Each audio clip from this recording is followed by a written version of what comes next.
Welcome to Uncle's Channel. Thanks for watching today, and let's talk about Game Freak before they were developers of Pokemon. Now, we all know that Game Freak is famous for the Pokemon games. I mean, that's the main thing that they've done. That's really all that some of us even know about Game Freak. But before Game Freak created Pokemon, they were actually fairly well known within the video game industry as creating a magazine or putting out a magazine about video games. However, not many people ever actually saw the magazines or saw what was inside the magazines, especially state-wise, because it was released only in Japan.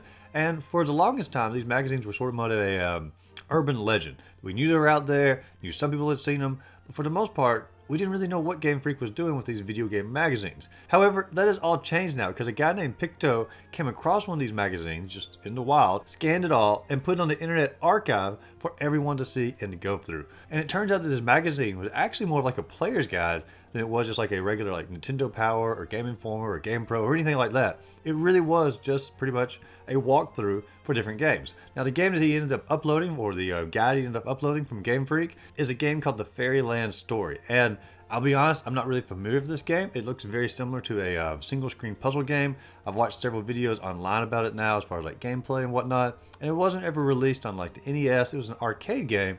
And they actually released it recently on the Switch under like arcade archives, and you can actually download it for like $8.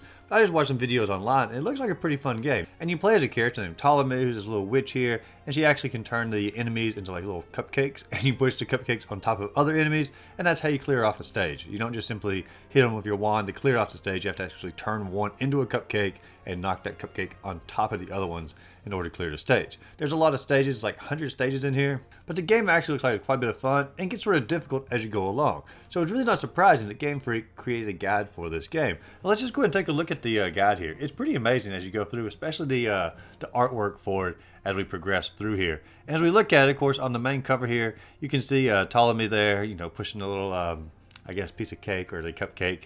Of course, getting ready to squish some enemies on there. I don't know all the lore behind it, but of course, if I could read Japanese, I'd probably be able to tell the entire quest of the lost gem here for the lore or the story behind the character. And of course, you can see old Ptolemy up there in the corner. Probably got a little character description there. The controls, basic aspects of the game, how to jump, how to use magic, jumping magic as you go through here. Got all the enemies listed, the orc, the salamander, the golem, you know, pretty basic enemies inside the game. It's just cool to see the artwork that they created for them. And actually pretty close to what the game looked like as well. But the wizard, the cleric, the wraith, the worm, or possibly an early version of Weedle. I mean, come on. I mean, let's take what we can get and dig a little deeper on some of these. We also have the horn, which looks like a little classic demon there. We got all different little weapons here, you know, like the different scepters, the staff, the orb, different scrolls. Some pretty basic stuff. I mean, but it's just cool to see that they actually went through and create a guide for this game. And a lot of that's pretty standard. It's almost like sort of a manual for the game. If you go a little bit further, it actually goes through a map of every single level inside the game and strategies on how to solve that level. And I mean, there's a lot of levels, and it literally gives a strategy for every single one of them to help players actually be able to beat through this game.